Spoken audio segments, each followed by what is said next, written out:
Okay.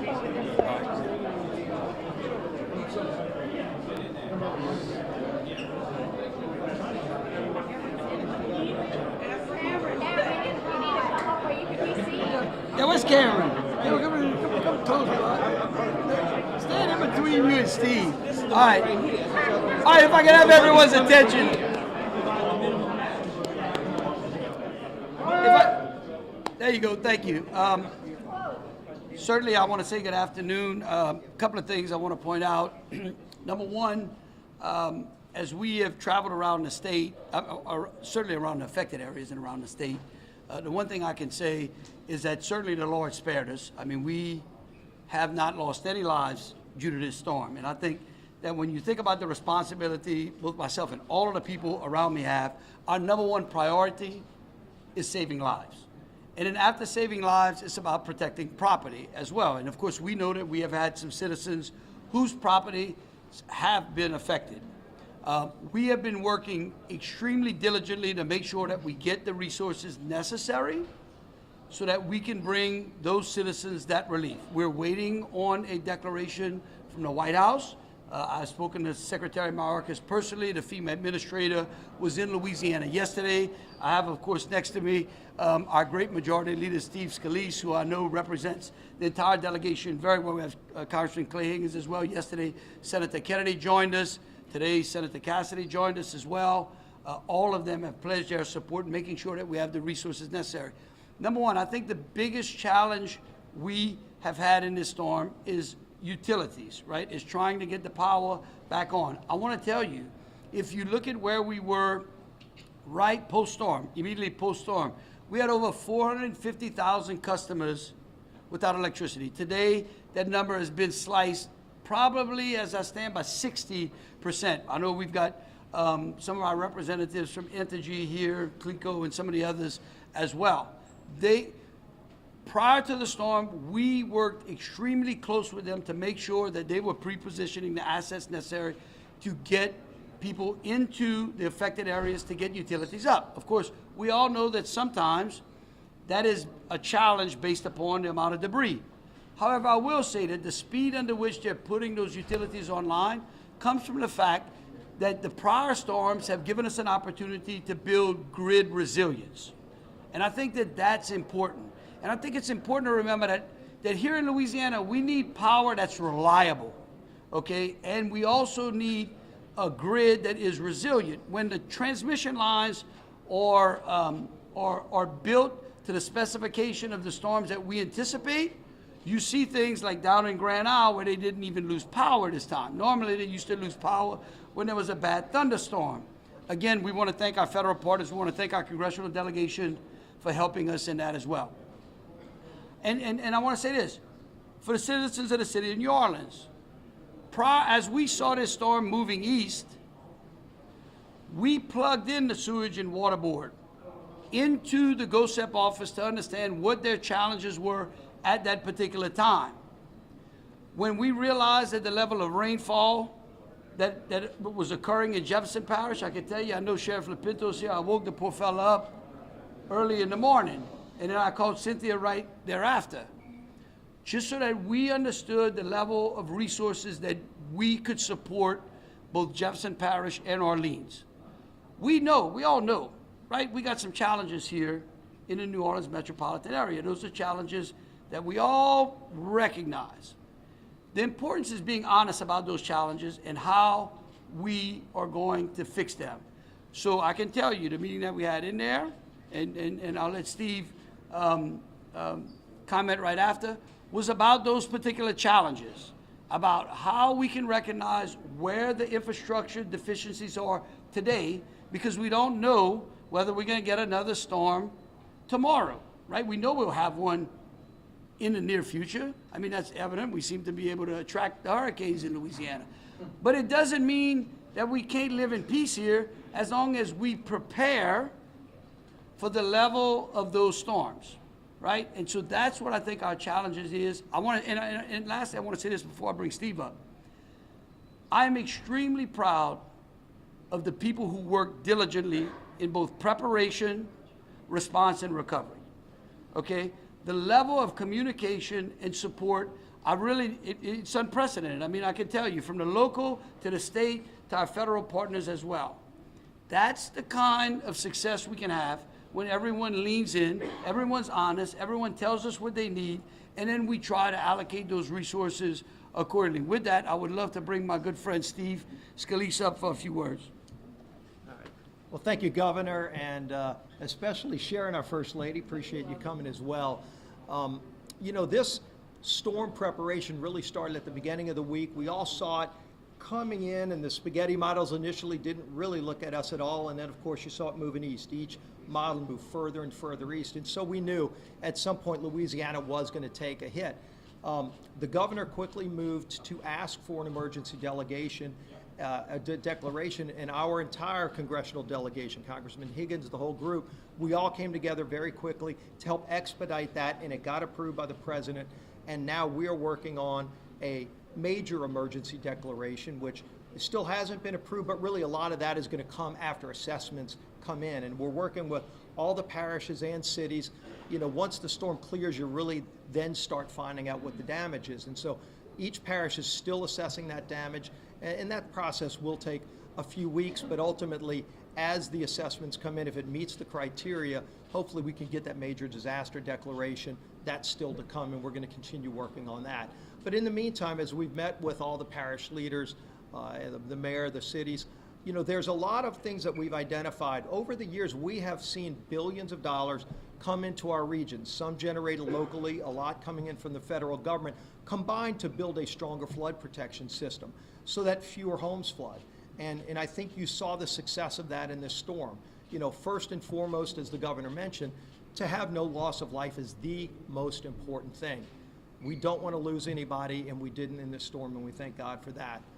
But after that, then you look at damage to homes. You know, and if you think about Hurricane Ida, kind of a similar path, but a very different storm. Ida moved incredibly slow, much stronger winds, and it did a lot more damage. A lot more houses were damaged, a lot more devastation from this storm. Luckily, it moved through fast with Francine and got out of here, but it dumped a lot of water and a lot of wind in the meantime. And so you had power outages, and especially in Kenner, you know, they're still counting the numbers and working through with the families to identify how many homes, but you're already over 150, approaching 300 homes that got flood water. And, you know, you want to work with those families and help them get back on their feet. And that's what we do as a community. We're resilient people. We've been through this before, and we're going to get through this. But in the meantime, we can also learn, you know, were there things that we can do better at next time? And the parishes are already identifying some areas where some pumps failed. You know, and we've seen this in the past, working with the Corps of Engineers. Sometimes it's local government pumps, but they're all working together to make sure that it can continue to get better. And if there's federal funds, you know, and there are different pots of money at a lot of federal agencies. We've seen resiliency funds over the years be used where you have some federal money partnered with state and local money to help build more resilience. And that's paid real big dividends. You know, Terrebonne and Lafourche, as the governor had talked about earlier, Terrebonne and Lafourche didn't have any homes that flooded, and the eye of the storm came right over Terrebonne. And so those resiliency dollars have paid massive dividends, because ultimately somebody, you know, federal flood insurance, other programs would maybe have to pay billions to help those people if they got damaged, and they didn't. So we're thankful for that. But in the meantime, we're going to continue to learn how we can improve those systems. And, you know, the work that is being done by the governor, by all the parishes and cities, is continuing to be very collaborative and forward-thinking, because there will be things we're going to have to do in the future to build upon what we already have. And our congressional delegation will be there every step of the way to make sure we can identify federal funds that can partner with state and local funds to get this done as quickly as possible. Thank you, Governor. Thank you. Madam Mayor? Yeah, Mayor New Orleans, Toy Control. Thank you. Thank you. Well, good afternoon, and I just wanted to say that I'm very proud of the residents of the city of New Orleans who listened to all of the information coming from the city and responded accordingly. And of course, our coordinated efforts with the governor. Governor, thank you so much. All of our united efforts, our unified command, boots on the ground, no doubt about it. I think this is our opportunity to continue to demonstrate that when we invest big, that the results you see them on the ground. And so for me, I just want to continue to push for the necessary resources that the city of New Orleans needs relative to our sewage and water board, our power complex, and that will ensure that we're better prepared for the future. But we're a resilient community, and I believe that we were on the front stage of it this time around. But thank you, Governor, for your leadership. Thank you, Madam. Thank you, Governor. Congressman Scalise, we really appreciate your time. Look, with this storm, and you all have heard the flooding that we had in Kenner, this was just an incredible amount of rain, 7 to 9 inches on the East Bank, some high as 12 inches. So we did lose some pumping capacity, but we were overwhelmed throughout the East Bank, and the lack of those pumps being on, the few pumps that were not on, just took us a little slower time to dewater the area. So we want to thank you. Thank you for taking the time with Mark Drews, our Public Works Department, to really understand what was going on. Obviously, we want to thank everybody for your cooperation with the sewer and conserving water, because I think the backups were minimized when we had the sewer issue early in the afternoon. So we just want to thank everyone, and thank you for really wanting the detail of what happened, both of you all, to understand that. And I know you're in the fight with this, so thank you so much. Thank you. Two things I want to say before we take any questions. Number one, I know that property insurance is on everyone's mind. And I want to tell you, I had a discussion this morning with the Commissioner of Insurance, and he and I were speaking, and I said, as I've gone, Tim, one of the things that's amazing is, as I've flown through some of the most affected areas yesterday, where we flew over Terrebonne and Lafourche, I can tell you the level of blue tarps that we need in this storm is extremely minimal, okay?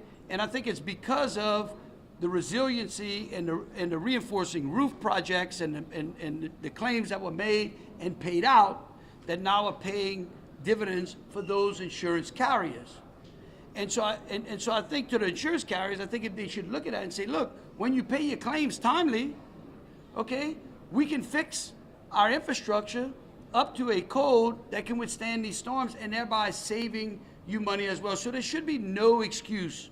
There really should be no excuse to increase premiums just because of this storm. In fact, I would submit to you that most of the damage was caused on buildings that had yet to be repaired because policies had not been paid out, okay? So these were prior problems that we had from Hurricane Ida.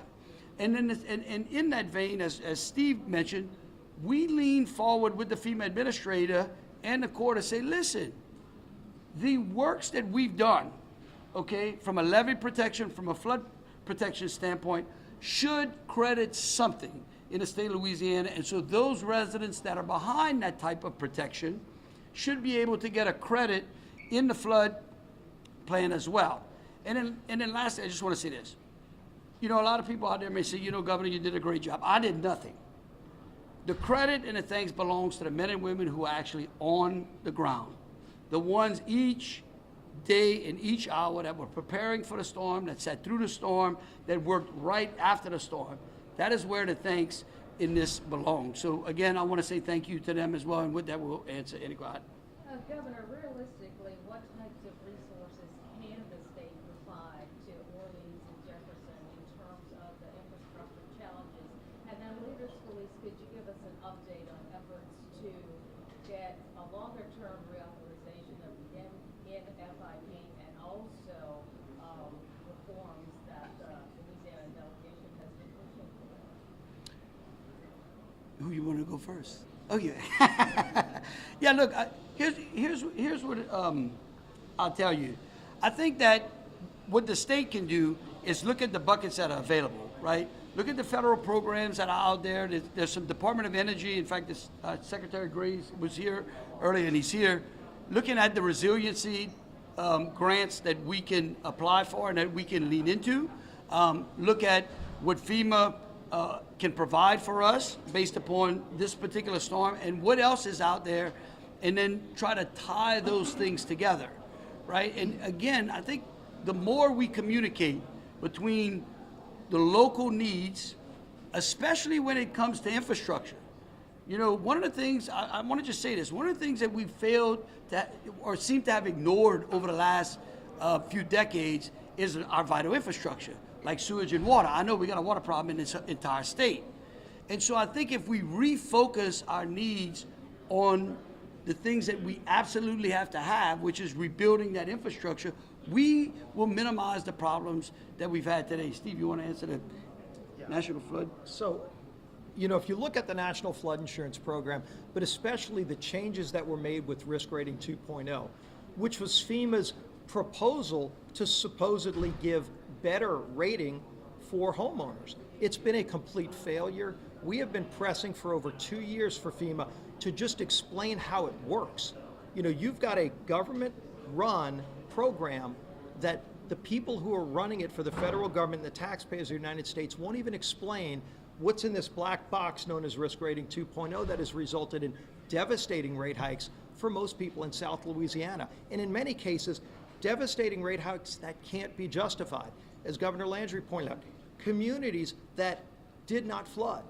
Now, FEMA should be looking at that and saying, okay, because of the levees that you elevated, the stronger, secure, more secure levees that you have in all of these communities, if risk rating is supposed to be based on the risk, then your premium should be lower if you're in a more secure area, not higher. And in some cases, 3 times, 4 times higher, as we all know. Y'all have reported incredibly well. We're going to continue to fight with FEMA on this, but a few years ago, we in the House were able to pass a 5-year reauthorization of the NFIP with reforms that would have prevented Risk Rating 2.0.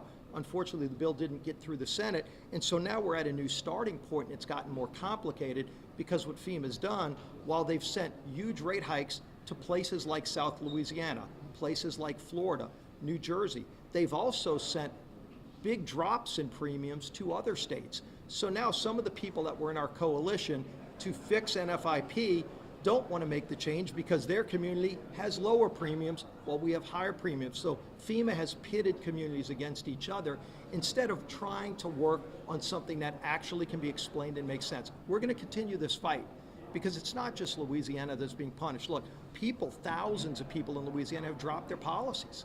You know, there's clearly a homeowners issue that the state has addressed and started to work on, and I think they're going to bring more private insurance companies into Louisiana based on the work the legislature and Commissioner Temple have done. But FEMA has caused major damage because now you've got people that can't afford to pay their flood insurance bill. And so is their choice to just walk away from their home or drop their flood insurance? Neither are good choices. So we have got to change Risk Rating 2.0. FEMA could change it on their own today. They could explain it to the public or the press. They refuse to do so. That lack of transparency is devastating communities. It's unacceptable. We're going to continue to battle. Majority Leader, a related question. Given the greater frequency and severity of these natural disasters, the drain on NFIP, the drain on additional resources, what's your confidence level that FEMA would think about adjusting 2.0 and the availability of other resources Right. that there's also a drain on? So let's be real clear about this. FEMA's assessments, when you get a bill from FEMA for your flood insurance plan, it's not supposed to be based on how much it rains, how many hurricanes. It's supposed to be based on how many times you file a claim. And if you are now in a more resilient community, you're behind billions of dollars of new flood protection, they're by law supposed to take that into consideration and lower the premium, not raise it 3-4 times. So FEMA has really, I think, failed in interpreting and understanding the law and the whole idea of risk rating. You know, private insurance companies do this, and private insurance companies have sophisticated models. FEMA won't show us their model, and they're a public entity. It's unacceptable. Would you be confident that they're going to change? I'm not confident in FEMA right now running the NFIP program. FEMA works with us on a lot of other things, so I'm not going to disparage them completely. The way they've run the NFIP program has been a complete disaster that has wrecked communities in places like South Louisiana, and we're far from the only community. Well, let me say this. I'll get just to follow up on that. Look, in the meetings that we had with Administrator Deanne Cresswell yesterday, I can tell you that her heart is in the right place, and she started to understand that if she, as the FEMA administrator, recognizes the billions of dollars that the federal government and the state and locals are spending to protect themselves, we should get a credit for it. So I can tell you, I thought we had a great meeting yesterday. Senator Kennedy was sitting right there with us. He explained it to her very, very eloquently. So I think that, again, continuing that communication and pushing forward, because we are going to send them a report. We're going to say, let me tell you how many homes would have flooded had we not put the Bayou Chene barge in place, had we not been able to lock the systems down in Terrebonne and Lafourche. These are the number of houses that would have flooded. And we're going to demand a credit for that, and so we'll see what they say. Governor, Yeah. you were quoted this morning as saying, we're going to lean into the Sewage and Water Board to try to understand what went wrong and to actually fix it. What did you mean by that? And number two, are you prepared today to promise the Sewage and Water Board the $29 million that did not make it into the capital outlay plan that you had announced previously months ago that you were going to find the money somewhere? Well, look, here's what I'll tell you, and I'll go back and find out exactly where that pot of money is. But the one thing I want to make sure we understand something. It's not so much, it's easy to say, oh, we need $29 million. Because this area has received billions of dollars, and the question is, why are we in the same position, right? What we want to do is work with these leaders to understand exactly what the needs are today, what the need is tomorrow, what the need is next week, what the need is next year, all right? We spoke, the mayor and I and the Sewage and Water Board talked about the need for the power generation station. We are going to sit down and put those numbers together. I think that is actually important. Again, and I don't remember if I said it here or there, I've had so many of these conferences. Look, we plugged the Sewage and Water Board into our GOSEP meeting, okay? 2 nights before the storm. We plugged them back in right after so that we understood exactly what they needed when they needed it. On the sewer side, when the city asked for the fleet of vacuum trucks that they needed in order to keep sewer flowing in the city, they received them. And so, again, we plan to work very closely with them to make sure that the money that we're going to spend is going to go where it needs it the most. The $29 million, I believe, was to finish that electrical substation on the property.